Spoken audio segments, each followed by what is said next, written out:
La legge della corrispondenza.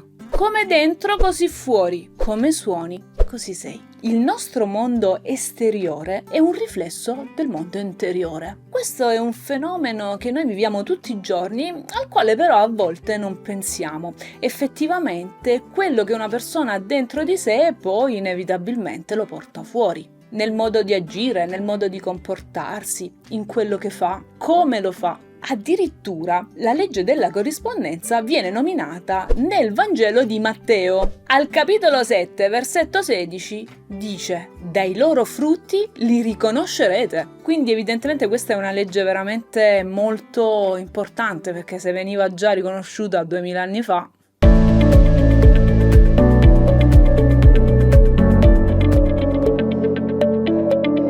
Ciao, io sono Emanuela Vitali, sono una coach professionista, una musicista e una formatrice. Nei miei percorsi di coaching aiuto musicisti e non musicisti a raggiungere i loro obiettivi, risolvere problemi e vivere una vita più felice. Molto spesso utilizzo il sassofono, il clarinetto, il jazz, la composizione per aiutare le persone a conoscersi meglio, a divertirsi e a fare veramente un'esperienza positiva della musica nella loro vita.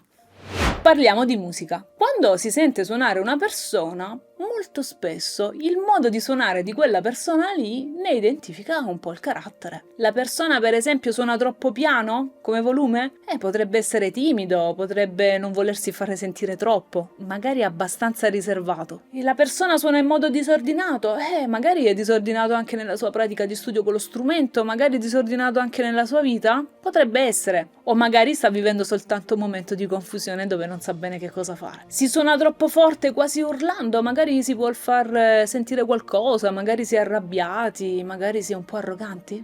Può essere. Si suona magari in modo gentile, elegante. Magari la persona è gentile ed elegante anche nella sua vita? Probabilmente sì. Di solito ogni cosa viaggia dall'interno all'esterno e quindi un pochino di corrispondenza c'è. Ovviamente quelli che ti ho fatto prima sono soltanto degli esempi, non è che sono delle verità assolute, però ti posso garantire che molto spesso c'è una corrispondenza. Io mi ricordo che quando ho cominciato a studiare clarinetto tanti anni fa, suonavo molto piano di volume, quasi quasi non si sentiva, e questo corrispondeva al carattere che io avevo all'epoca. Era una persona molto riservata e una persona molto timida. Man mano che il mio carattere è cambiato nel corso degli anni, anche il mio modo di suonare è cambiato, acquistando più sicurezza, più padronanza. Tu quando suoni, ti sei mai registrato o registrata e ascoltata dopo? Come reputi di suonare lo strumento? In maniera sicura, insicura, troppo forte, troppo piano, troppo affrettato, troppo disordinato? Queste sono delle domande preziose che ti puoi fare per cercare di dare un indizio alla mente razionale, per indagare un pochettino e vedere qual è la situazione attuale.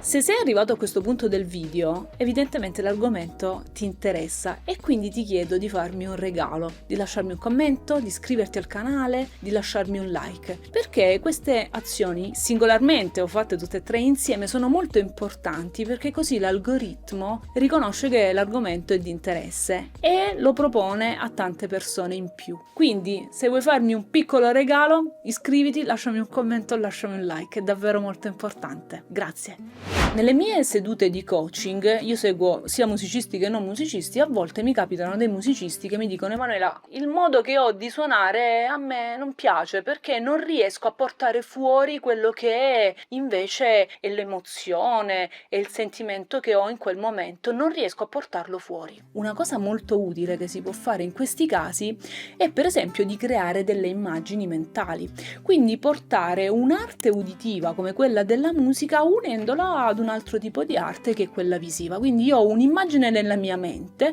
e cerco di portarla all'esterno attraverso lo strumento. Di solito questa tecnica, le immagini mentali ovviamente poi vengono costruite ad hoc a seconda di quello che si vuole trasmettere, e la figura dell'insegnante o del coach è fondamentale in questo caso, risolve completamente quella difficoltà a portare fuori l'emozione, a portare fuori l'immagine mentale, l'emozione, il sentimento e quant'altro. In questo la musica è un'arte eccezionale, perché la musica ha la capacità di portare fuori le emozioni e di sublimarle. Cosa significa? Che è un modo sano di esternare quello che abbiamo dentro. E utilizzando l'arte, qualsiasi forma d'arte, la musica è una forma d'arte, possiamo portare fuori e vivere meglio la nostra vita, creando magari della bellissima arte che può essere anche apprezzata da altre persone. Però il percorso che si fa è prima di tutto personale, assolutamente, e dopo l'effetto positivo ovviamente ricade anche su quelli che ci ascoltano. Ti lascio con una riflessione. Molto spesso mi capita di fare lezione a delle persone che ad un certo punto mi dicono: io voglio cambiare strumento, imboccatura, fascetta, ance e tutto quello che devono cambiare. Perché bisogna stare attenti? Non c'è niente di male nel voler avere uno strumento più performante, intendiamoci,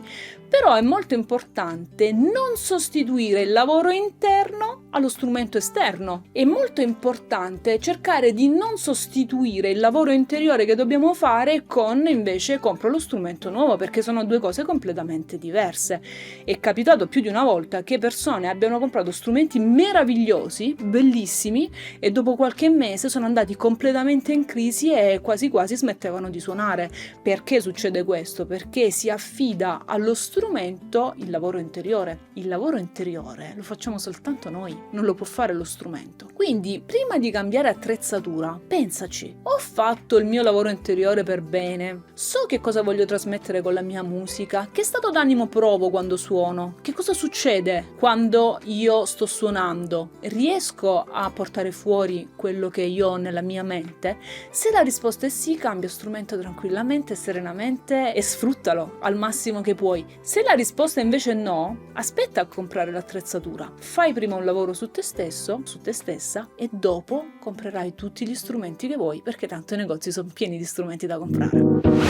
Dalla legge della corrispondenza e da Seriate è tutto. Io ti do appuntamento alla prossima pillola e ti dico ciao ciao.